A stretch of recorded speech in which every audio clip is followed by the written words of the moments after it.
Yeah, same old lines. That's pretty much my YouTube videos. What's good everyone on YouTube? It's me again, back with another video, and today I get to talk about a shoe that I'm actually really excited to show you guys.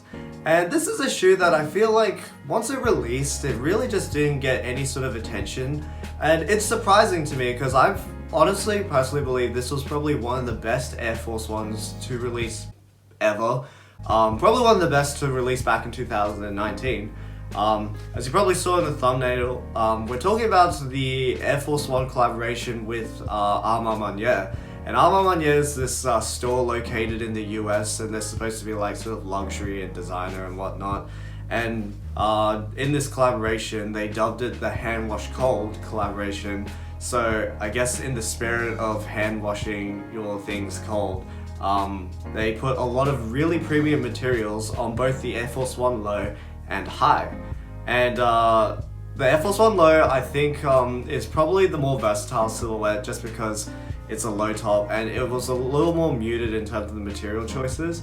However, the prices on those are pretty high, but these highs, prices are not that high at all, so I ended up just going with the highs, but also I actually do prefer the highs over the lows just because I feel like there are more details on it. But with enough rambling, today we're talking about the Air Force One High 07 Armand Manière in the Hand Wash Cold colorway. So yeah, with the intro out of the way, let's get into the box. So the box itself is a pretty typical looking like Nike Lab box with the sort of black top. But we get some pretty exclusive like detailing on the side where we've got the map of the world and we've got Armand Manière written in gloss text, if you can sort of see that. And actually, apparently, all these other phrases are the phrase Armand Manière done in different languages. And Armand Manière is supposed to translate to my way. I hope that is true because that's what I've been seeing online. And then on the other side, we've got in gloss text, hand wash cold, as well as the symbols you typically find on like washing labels. So that's pretty cool. And then it's a slide out style box, and then inside we've just got pretty standard paper, nothing too special there. And the shoes were stuffed with pretty standard cardboard inserts. So no extra laces or anything like that, but to be honest, the shoe itself is packed with details, so don't expect it. And if we move to the side, it reads Air Force One High 07 AMM.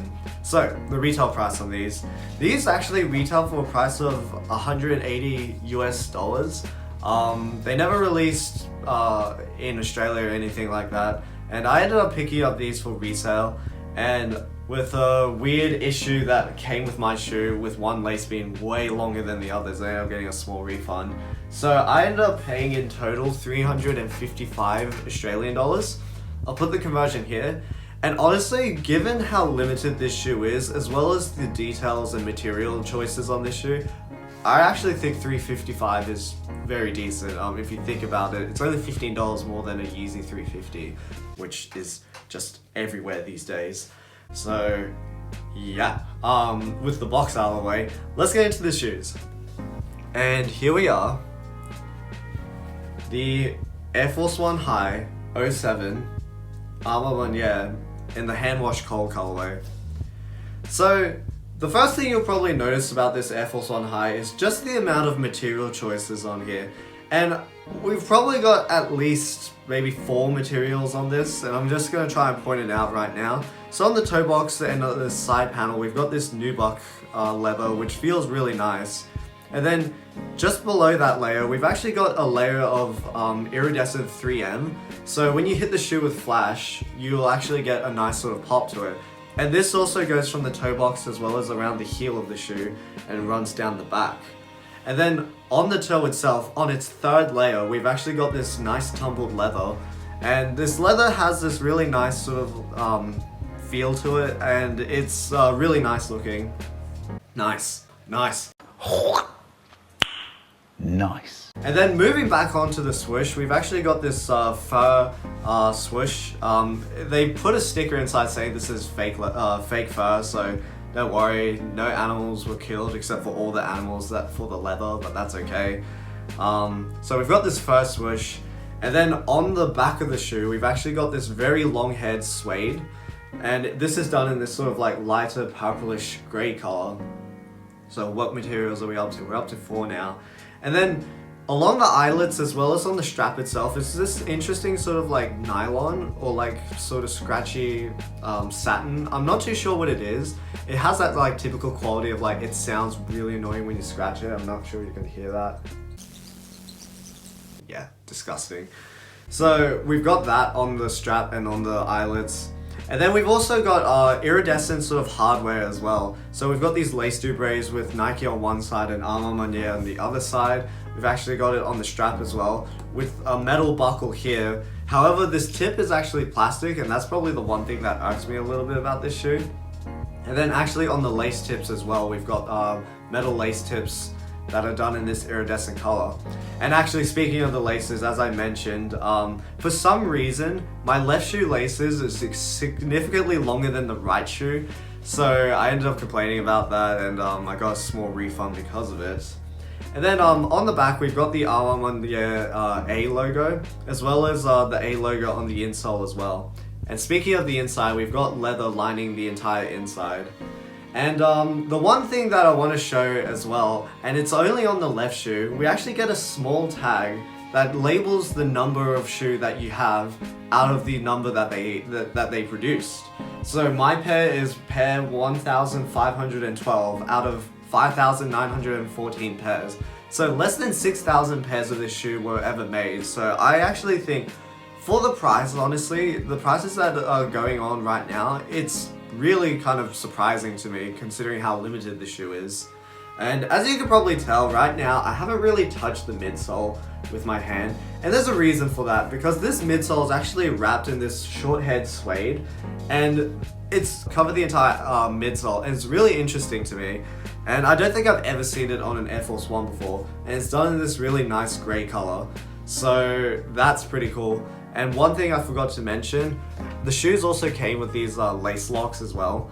I just have it off the shoe right now, but normally I would wear this on the shoe. So what else are we up to? I think that we're up to maybe like 6 materials or something like that. And I guess we'll go to 7 because we've got a pretty standard rubber outsole. The typical Air Force One rubber outsole with the circular traction and the stars on the heel and the toe. So that pretty much covers the main features of this particular shoe. It's just packed full of details in terms of material.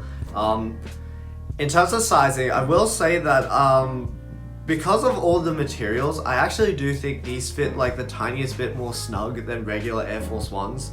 So I typically just go true to size in most of my Air Force Ones, but even this shoe felt more true to size than regular Air Force Ones. So I would say if you go true to size in your Air Force Ones because you like the extra space, just stick true to size. But if you're someone that goes a half size down, I might consider just going true to size in this shoe. So I'm typically a US 9.5 in most of my sneakers. I bought these in a US 9.5 and they fit me great. Now, in terms of comfort, this is a pretty standard feeling Air Force One. The insole does seem to be slightly upgraded, but overall it doesn't seem that much softer.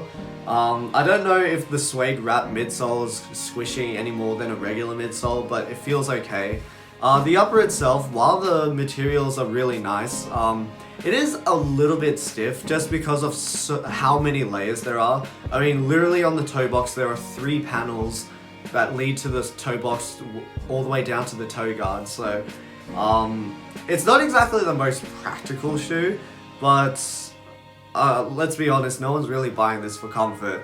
But overall, the comfort is pretty standard and pretty expected for a shoe of this style. So yeah, but now we get into the part of the video where we talk about my opinions on this shoe. And this was a shoe that honestly I've been eyeing out ever since the release happened. When I first saw images of this shoe, I was really drawn to the highs, and I definitely like the lows. And initially I was trying to buy the lows because they seem to be the more versatile silhouette. But over time, when I saw resale prices sort of going much higher for the lows, I started leaning more towards the highs just because, 1, it's more affordable, and 2, I felt like it had more details anyway. And you know, pretty recently I was checking prices and I saw how low the prices had gotten on these shoes, and I just couldn't pass up the opportunity Because honestly, I think people right now are kind of sleeping on this, and I wouldn't be surprised if this is one of those shoes that like 5 to 10 years down the line, it's going to be next to impossible to find in a decent condition. So I would say this is definitely one I'm keeping around for a very long time. There are only 6,000 pairs in the world, and I highly doubt they'd ever make a shoe like this again with this many details, materials, and layering. So definitely one for the collection, and one that I actually plan to wear on feet, because this is actually a pretty muted colorway overall, so I think it's quite versatile in that sense as well. Yeah, it's a good shoe. And with that, we come to the end of another video. So I'd like to hear what you guys think about the Air Force 1 High 07 Armand Meunier in this hand wash cold colorway. And out of the low and the high, which was your preferred silhouette? So obviously I ended up going up with the highs, but I really can't pick between the two. The lows are just definitely more versatile, but the highs I think are a work of art with the amount of details and materials on them. But I'd love to hear what you guys have to say. So like, comment, subscribe, leave a comment in the comment section down below. And if you're into more sneakers, dance, vlogs, that sort of thing, consider subscribing to the channel. Time for the On Feet, and I'll catch you guys in another video. Yeah, only 6,000 pairs, and it's still going for basically retail. That's cooked.